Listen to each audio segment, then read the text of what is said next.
जय जय श्री राधे श्याम। कैसे हैं आप लोग? विश्वास है बहुत ही कुशल मंगल होंगे और उतने ही कुशल मंगल ढंग से आपका दिन भी चल रहा होगा। तो आइए आज का हम विषय जानने का प्रयास करते हैं। आज के विषय का नाम है प्रथम दिवस की भागवत में क्या बोलना चाहिए। इसको आप लोग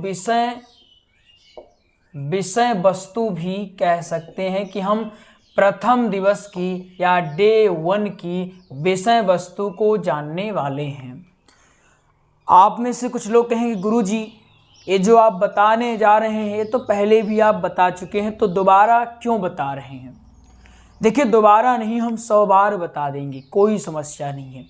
लेकिन बार बार आप लोगों का प्रश्न आ रहा था कि गुरुजी बताइए हमें पहले दिन कौन कौन सी कथा बोलनी चाहिए, और ये महत्वपूर्ण प्रश्न भी है।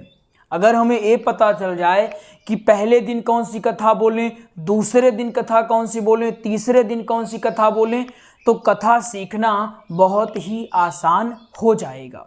जैसे पहले समझिए, इसके बाद हम बहुत जल्दी इसको एक्सप्लेन कर दें। जैसे मान लीजिए यह एक घर है, ध्यान से समझिएगा इस बात को, क्योंकि आपको पता है आपके गुरुजी एग्जाम्पल के थ्रू समझाने का प्रयास करते हैं। मान लीजिए एक घर है, क्या है? घर है, और हमने कह दिया आप में से किसी को कि जाइए घर में हमारा फोन रखा हुआ है किसी कोने में। हमने बताया नहीं कहाँ रखा है, लेकिन हमने कहा घर में जाओ, किसी कोने में हमारा फोन रखा हुआ है, लेके आ जाना। तो आप बताइए विचार करके, ये जो व्यक्ति जाएगा फोन ढूंढने तो इसको कितना समय लगेगा? बहुत ज़्यादा समय लगेगा। क्यों लगेगा? क्योंकि हमने एग्जैक्ट नहीं बताया है कि फ़ोन की लोकेशन कहाँ है। घर तो है, घर बड़ा है, लेकिन फ़ोन घर में कहाँ पर रखा हुआ है हमने ये नहीं बताया।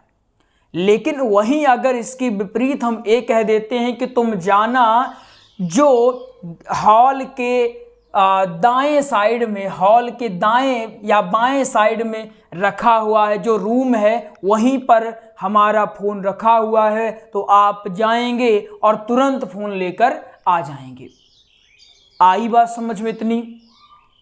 इससे आप एक कनेक्ट कर पाएंगे विषय सामग्री को जानना या प्रथम दिवस में कथा कौन सी बोलना एक कितना महत्वपूर्ण है। अगर हमें ये पता चल जाता है कि प्रथम दिवस में कौन कौन सी कथा हमें बोलनी चाहिए, तो हम बहुत ही आसानी से यत्र तत्र से कथा को तैयार कर सकते हैं और अपना एक खुद का नोट्स बना सकते हैं।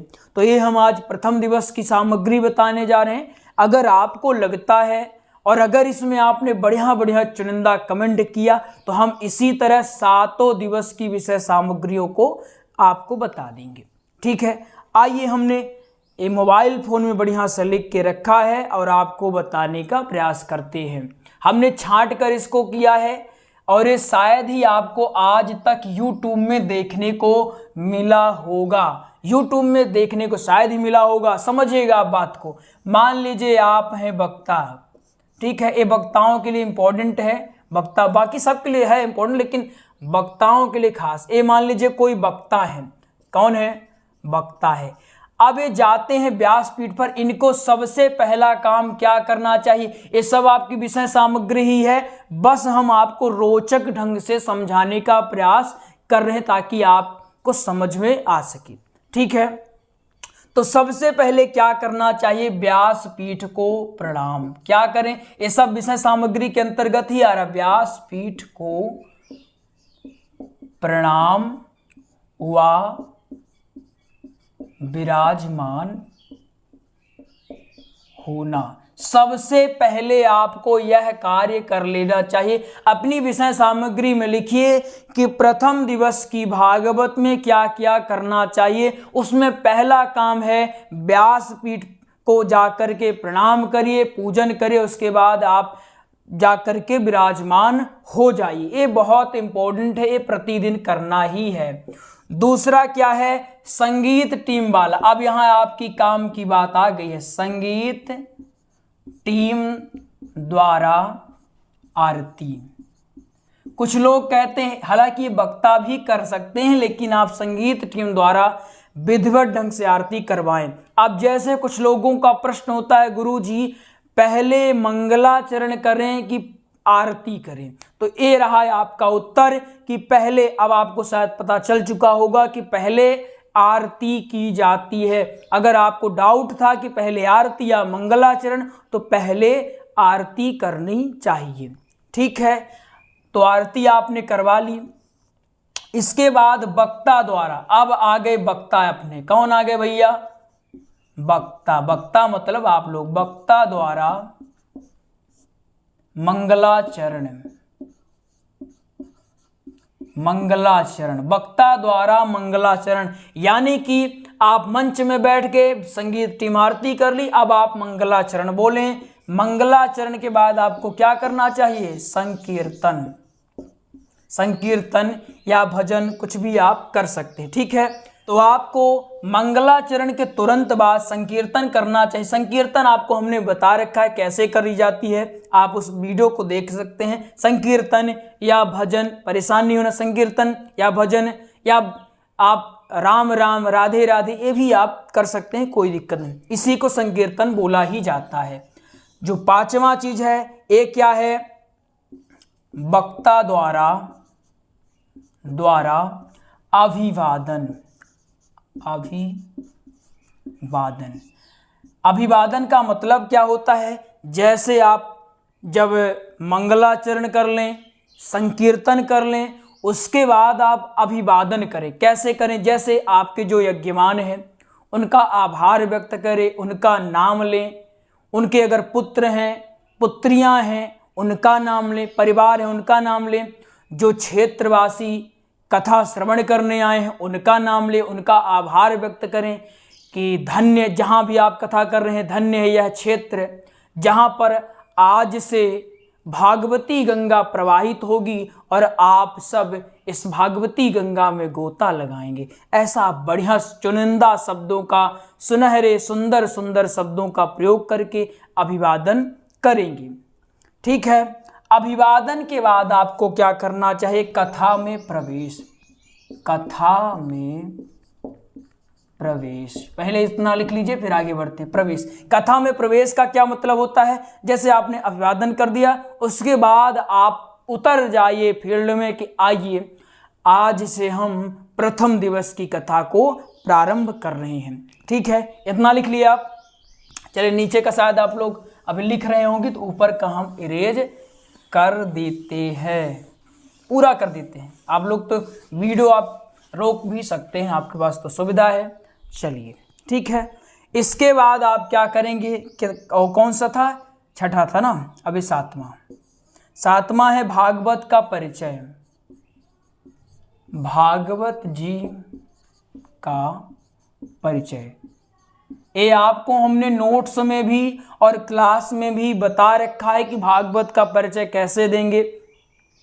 आप बढ़िया से बताएंगे इसके रचयिता कौन है, इसमें कितने श्लोक हैं, कितने अध्याय हैं, कितने स्कंद हैं, इसकी रचना कैसे हुई, इसकी महत्ता कैसे हुई।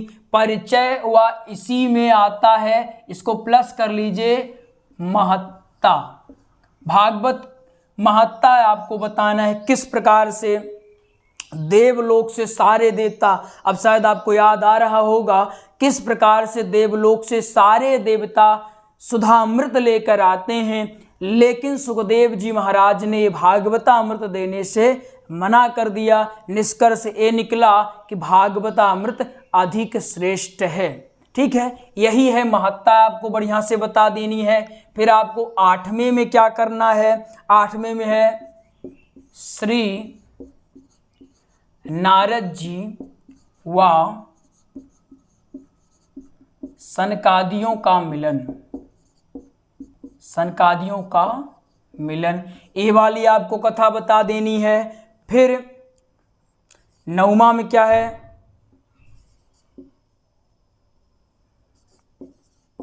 भक्ति ज्ञान व वैराग्य की कथा। भक्ति ज्ञान व वैराग्य की कथा को आप प्रथम दिवस में ही बताएंगे। इसके बाद 10वां है भक्ति का कष्ट निवारण। आप भक्ति ज्ञान वैराग्य की कथा बढ़िया से बताएंगे, किस प्रकार से वृंदावन भटकती हैं। इसके बाद आप भक्ति के कष्ट निवारण को एक्सप्लेन करेंगे कि आखिर भक्ति का जो कष्ट है ये कैसे गया। फिर 11वां जो मोस्ट प्रसंग प्रथम दिवस का है ये है आत्मदेव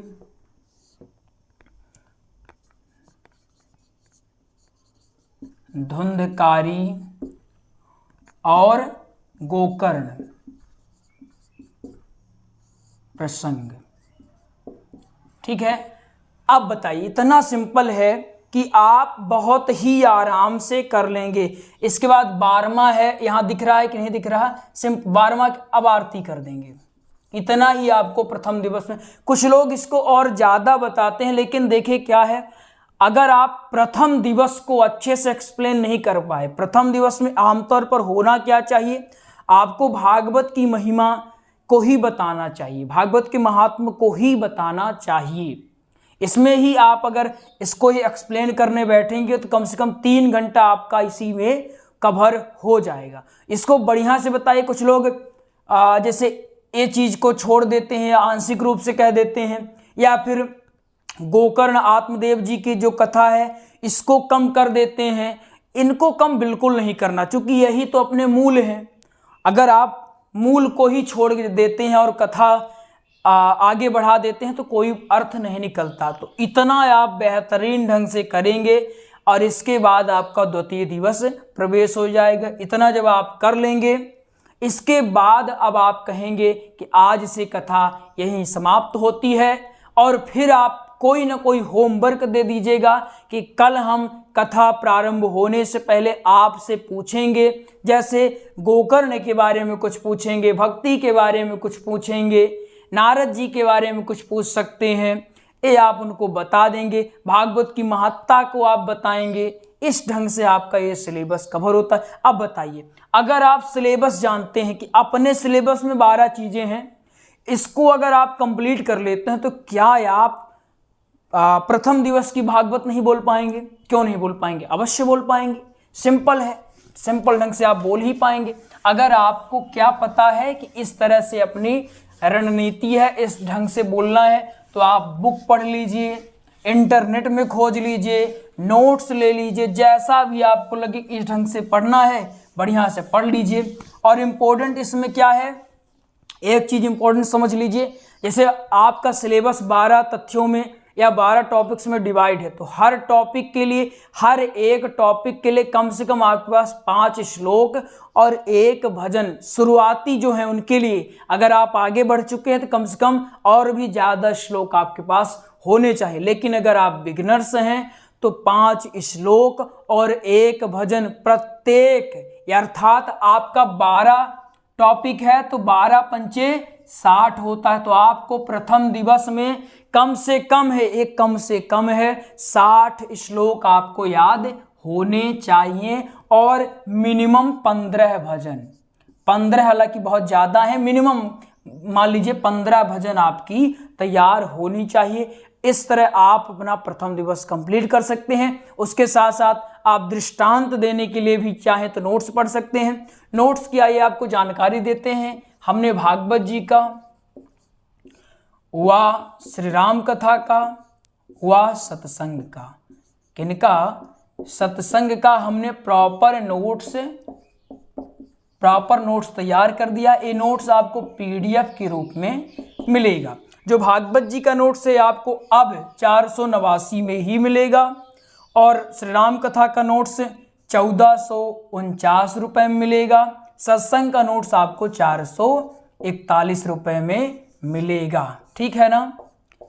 तो ये आप चाहें तो मंगवा सकते हैं इस नंबर में कॉल करके। नंबर क्या है? 8269386376।